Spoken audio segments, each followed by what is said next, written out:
When I sat down to write his obituary, I stared at the blinking cursor for a long time. How do you summarize a man's entire life in a few paragraphs, especially when half that life was spent with someone who broke him down? Then it hit me. You don't. I wrote about his kindness, his humor, his love for jazz. I wrote about the nights he'd stay up helping me with homework even when he was in pain. But not one word, not one single mention of her. No survived by his loving wife. No devoted spouse. Nothing. It was as if she never existed. The obituary went live the next morning, and within an hour my phone started blowing up.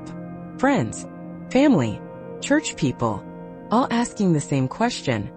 Where's your mom's name? Was it a mistake? Nope, not a mistake. She found out pretty quick too, and completely lost her mind.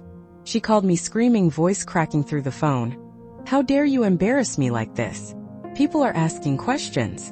You're making me look like a monster. I said calmly, you didn't need my help for that, Mom. You did it all yourself. Click. That silence, that was justice. The gossip spread faster than wildfire. Neighbors, old coworkers, even relatives from out of state. Everyone wanted to know what happened. For years she told people she was the victim, that Dad had emotionally abandoned her, that I was an ungrateful daughter. But suddenly her perfect narrative cracked, because I wasn't hiding anymore. When people asked, I told the truth. Every disgusting, selfish, manipulative thing she'd ever done. I didn't sugarcoat it. I didn't protect her. I just told the truth. The woman who'd built her identity on being a martyr was finally exposed, publicly, socially, and permanently.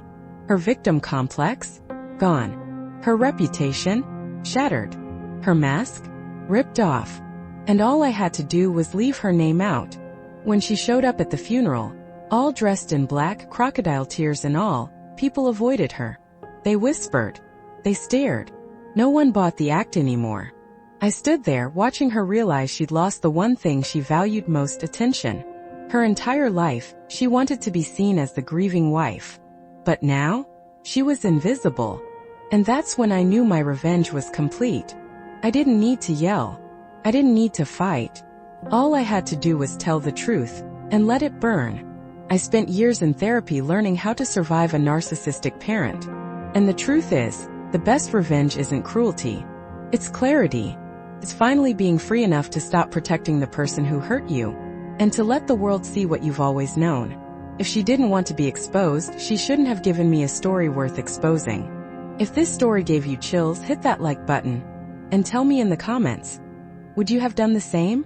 And of course, subscribe for more of the most satisfying real-life revenge stories online. Because sometimes karma doesn't need time. It just needs the truth. We tried everything: lawyers, adult protection services, even the police. But every door slammed in our face. Sorry ma'am, it's a civil matter. Apparently, watching your disabled husband rot under your roof isn't criminal enough. So I did what I could. Got power of attorney, put my name on his accounts, and begged him to come live with me. But he wouldn't leave. He'd say, "It's my house, kiddo. I worked too hard to lose it now."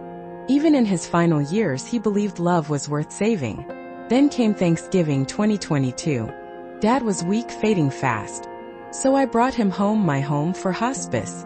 I promised him peace, comfort, and dignity. And for the first time in years, he smiled.